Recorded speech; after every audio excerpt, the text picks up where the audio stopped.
can get started now that we have the last people. I'm actually surprised that we have so many in the room. Good afternoon, ladies and gentlemen. Thank you very much for showing up here. My name is Schoon. I work for the development organization. The team is called the Untitled Labs team. We are a worldwide team of experts, and we typically work with our customers in deploying the solutions we have. The main focus is development tools. I've worked with like Eclipse since I think 12 or 13 years. I do a lot of Java development, especially in terms of extending Eclipse. So I know Eclipse, how it works and how to work with it, and actually how to extend it. When I was given this opportunity to talk here, I was thinking about what could I basically talk about that might be interesting for people. And well, I had recently kind of looked into cloud development and basically with Eclipse, because I like Eclipse and the Eclipse tools, and I thought that might be something that I can talk about in half an hour and give you some entrance where you can actually get started. May I ask, who is actually a web UI developer or web application developer? Somebody who does web applications? Very few, so like a handful or two maybe. So I mean, I probably have the same problem everybody else here in the room has. I use that technology, right? I know a little bit HTML, I know a little bit about JavaScript, but I'm actually not really very good in it, right? So my problem was how to get started without having all that knowledge. And actually, I would like to talk about that in the next couple of minutes. All right, so the first question was, I mean, this is a conference around Eclipse. So where is Eclipse in the cloud? Is there anything that Eclipse provides in the cloud, and how can I actually use Eclipse, which is the tool I like, to develop for the cloud? That was basically the idea.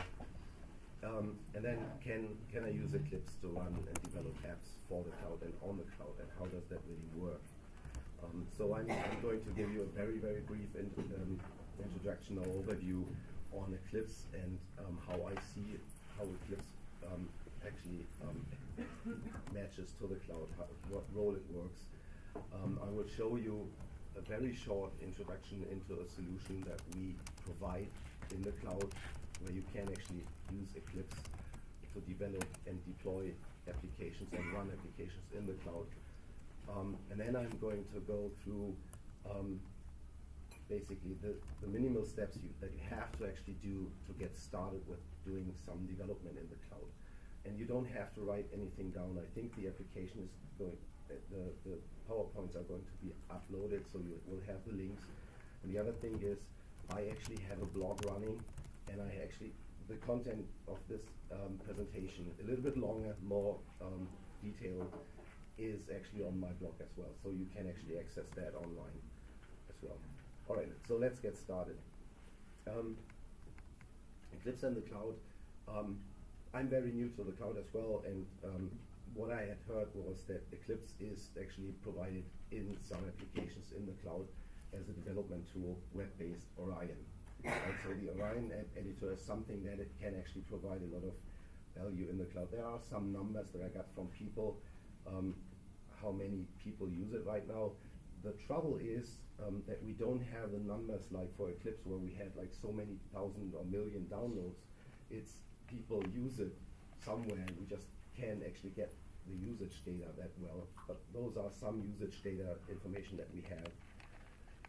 And what we actually see is that it's picking up. We have more and more solutions taking Orion, put that into their portfolio and actually use it for development. IBM, I'm going to show you how we use it at IBM and where you can actually use it within IBM. Solutions, and SAP is actually taking it as well, and I heard about the Flux project that tries to get like development tools into the cloud. The other thing is, I said I work with Eclipse for a very long time now, and we actually have Eclipse-based development tools, as you know, at IBM.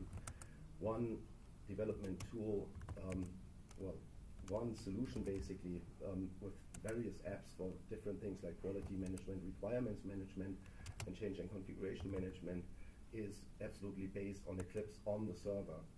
So there is an Equinox running on the server. On top of that, we have frameworks. All the extensibility layers that Eclipse provides are used in this application, and it's called, the products are called IBM JS products.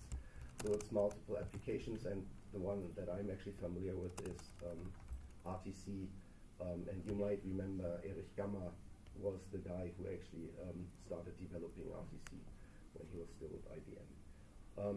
And then we have Eclipse-based clients as well as other clients. The communication between the application and the clients is HTTP-based, so we have multiple clients like Microsoft integrations, Eclipse integrations, obviously, and web integrations as well. So, I mean, Eclipse actually is kind of touches the cloud heavily. The example that I would like to show here is we have something that's called IBM DevOps Services, which is basically rational team concept hosted in the cloud and provided to people to use it. And that provides basically source control, version control, as well as planning and work item management for defects for small teams or bigger teams as well. And you can actually use it. It's for free if you have a project that you want to run and you make it public, it's for free. Basically what it does, it uses rational team concept, which used to be basically a server-based tool with clients that run against it. And usually you would use the Eclipse client to develop software. So in this deployment, we actually have the Orion editor so that you can actually work on the source code in the web as well, if you so please. I personally like the Eclipse client better still. Any opinions here in the room? Right. But again, I mean, we have Orion. The stuff is Eclipse-based on the server as well. We have a Git integration because obviously a lot of people have more experience with Git, so we can actually work with the RTC SCM system as well as with Git. And then there is an interesting integration very recently, we have put that in, which actually allows you to connect this development tool with another tool that actually runs applications and hosts applications in the cloud. So you can develop your application here, and then you can seamlessly deploy that and run it in the cloud after you did some change. Okay? And this is basically this is my stuff. This is one project where I share extensions to our development tools based on Eclipse extensions and some automation as well. This is my example project that I use to demo over there. We have a booth on the other side of the building, and if you have interest in more details, then just don't hesitate to come over and ask. All right.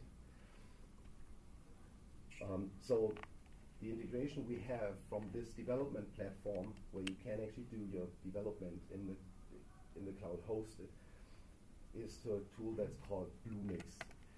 And well, it's not a tool; it's a platform. It's a cloud platform that provides you basically with a way to create and run applications on the cloud, and it provides you with various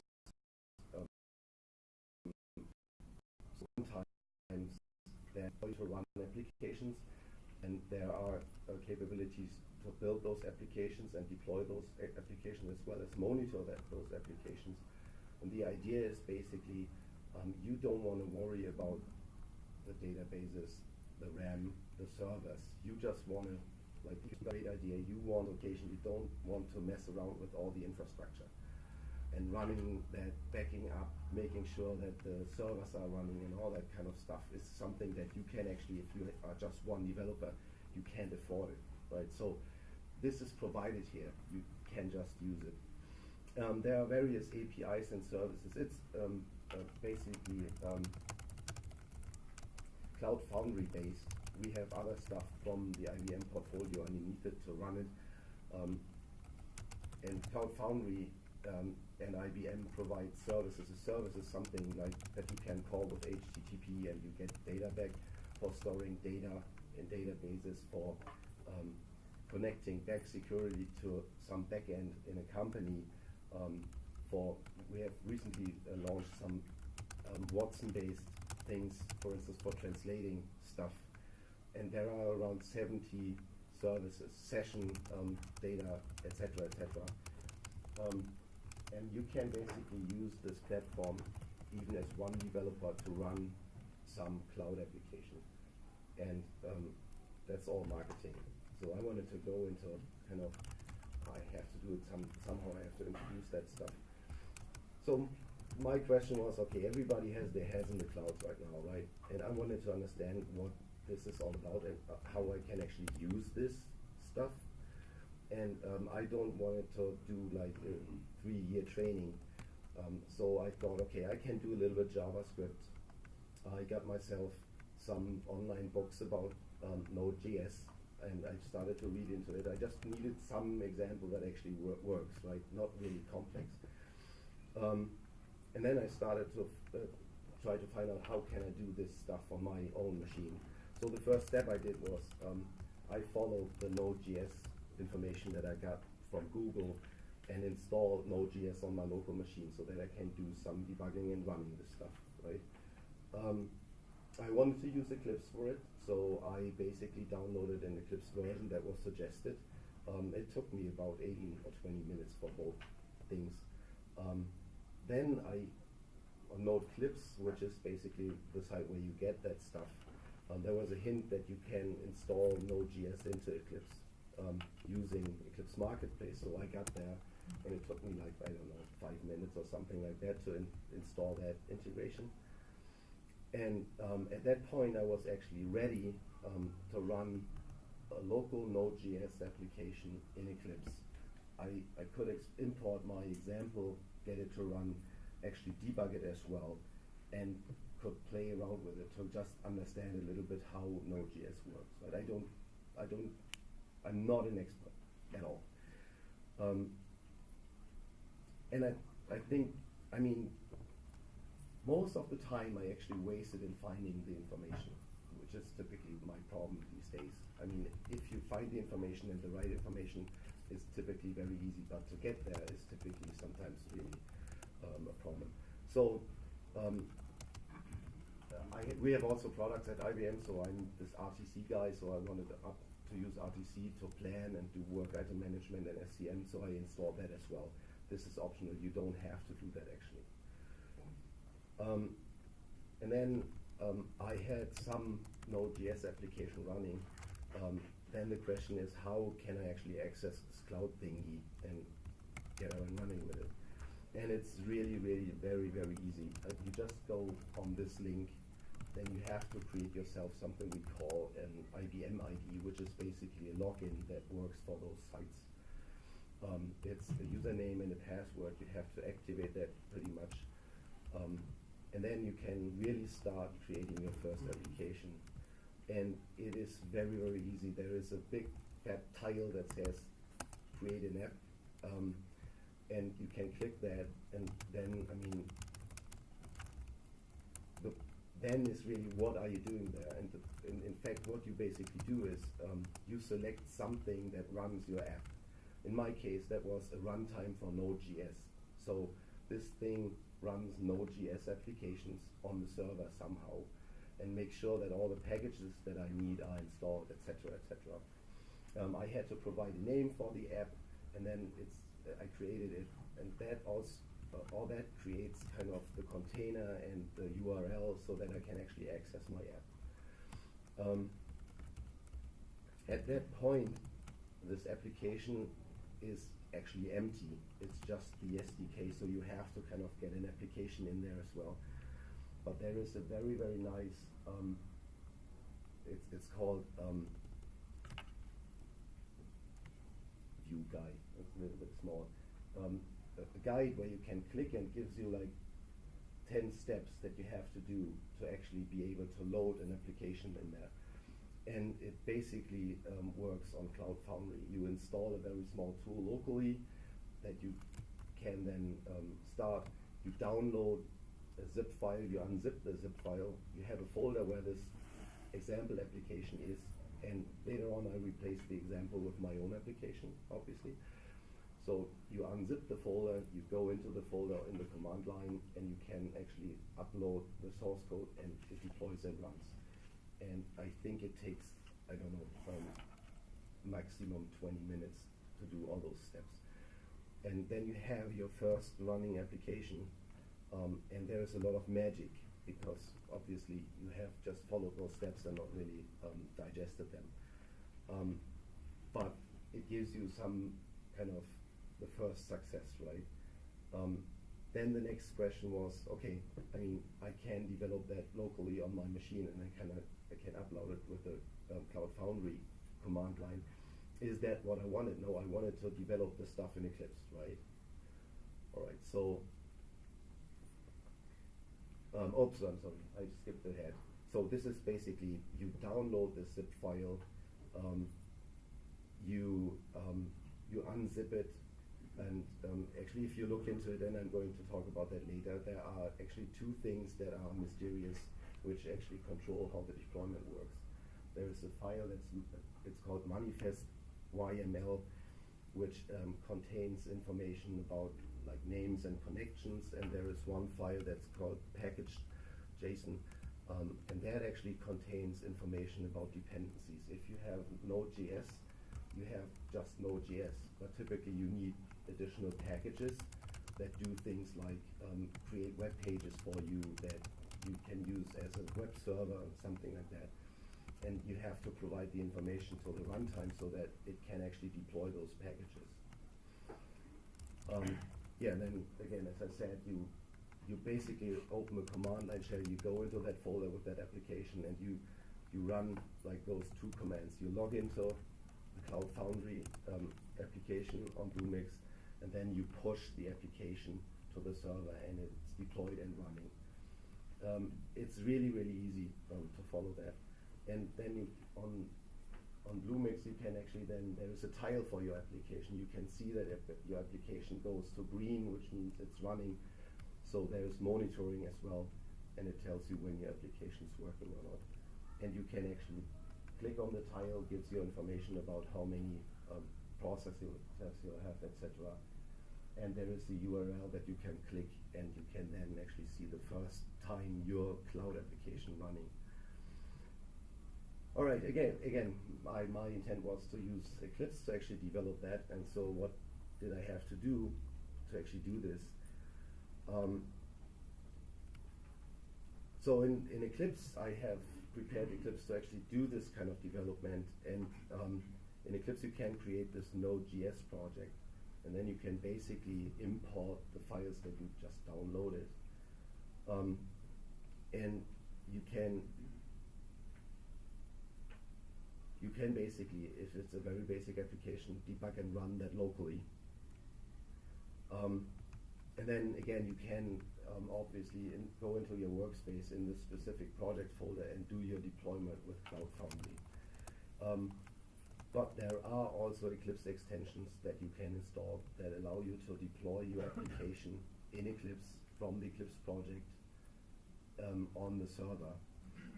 There are one that's basically the Cloud Foundry integration in Eclipse, and there is an IBM one that goes to this Bluemix. Honestly, I have found that the Eclipse integrations are not really mature enough at this point in time. There are various things that don't seem to be working as good as you would expect.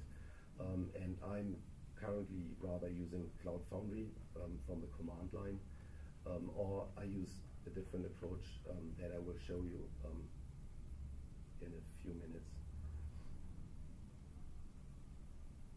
Okay, so what I basically use these days is I use this IBM DevOps services, because that has an integration that does the deployment for me as well. But it works on the server, so what I basically do, I have my code locally, and when I check in and deliver, or whatever you call that with your SCM system, it is Git or the Jazz SCM system, once it detects new stuff on the stream, it just deploys automatically. That is a lot easier for me at this point in time, and it works very reliable.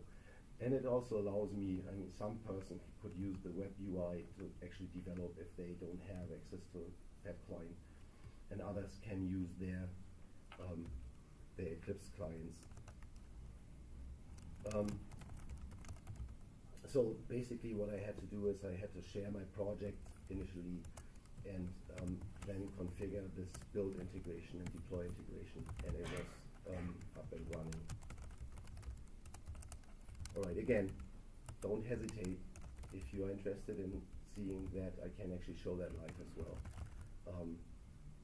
We are on the other side of this building upstairs, and the most interesting information for me was what makes this run, what makes this runtime that we provide actually pick up the application, run it there. And it's basically, as I said, those two files. And those two files are used by the build mechanisms and the deploy mechanisms to find the information they need to know. For instance, the manifest needs to know the command to actually start. In this case, it's node, so it calls node and then the name of the application. And that could be different if you create your application with a different name. Could be server.js or whatever. There is information about like how many instances of processes you use, disk folders, etc., etc. And the JSON, the package.json is important for the deployment because there you can define dependencies. So this example application that I typically use uses Express. It's a package, and actually it uses Express in a version 3.4. If you use Express in 4. whatever, doesn't work. So it's also important to know those versions, because if you want to run this application locally, you would have to install those packages as well locally, and you have to pick the right versions, otherwise it's not going to work. And it also uses Jade. And then there are various things, questions that come up. I can debug this locally, right? The point is there are servers, and they use ports to connect. And I have different ports locally and on the server. And if you carefully look into the code, you find that there are environment variables that you can set up in the cloud, and they control which ports you use, and you can actually give them defaults. So if you don't have that environment locally, then you can actually run your application and debug it locally. And then the next question that came up with me is, okay, I can debug this locally. If I use services that are not available locally, how could I debug this in the cloud, right? And it turns out that it is possible, but not really trivial. So you have to actually do something, set up a server where the cloud debugger talks to that server and you connect to that server, because you cannot connect to the cloud instance directly. We have some time for questions, I guess. I'm pretty much through. Is that interesting? Is that something that helps you guys understanding how this works? So you said you had a different way of uploading into Cloud Foundry from Eclipse. Yeah. IDE. How did you do that? Okay. So basically, this is DevOps services, right? It's basically it's basically a hosted version of Rational Team Concert, and I use the JS SCM system, and this is the Orion editor, and I have this application here, right? So I can basically I can go here and I can basically do changes. Oh, my network. All right, so I can change here. I can basically, this change can be checked in and delivered, and I can probably not show this. So on this build and deploy configuration, it says which stream, which is basically kind of the thing on the server where the data ends if I deliver, which stream to monitor. And once, the problem is rather that the network connection is right now. But you don't have to do something on Bluemix to go look in the SCM, actually see if you're so this DevOps services basically have this integration where the integration in DevOps services looks at the stream that you have configured, and if there is something new, it just runs that. I mean, you just provide the connection information to the Bluemix cloud, and it just runs and deploys and does all the stuff that you need to do to get it up and running again. And so this is basically kind of the website, but this is also possible with Eclipse, right? So I have RTC installed in Eclipse, and if I do a local change here, and you see I did couple the recent days, so I do a change there, it's a local change, I basically check in and deliver, and it ends up in the same stream that is configured on DevOps services, and that then registers, okay, there is a change, I need to kind of bring that over to Bluemix, redeploy, and get it up and running again. And I mean, it's really symmetrical, and if I had done a change in the web, I would see this incoming here as well, right? So it's really, it doesn't matter where you do it, because it's basically for the tooling, it's the same. It's just the data comes in on this stream. Does that make sense? And again, if you are more familiar with Git, this is possible with Git as well. You don't have to use the RTC SCM system. Okay. More questions? I can try to bring up this integration, this connection again. I don't know why they get flaky. They typically get flaky in the afternoon. Any more questions? If you want to see that in detail, we are over there until tomorrow, like 3 o'clock or something like that, and we can actually show you how that works. All right. Thank you very much.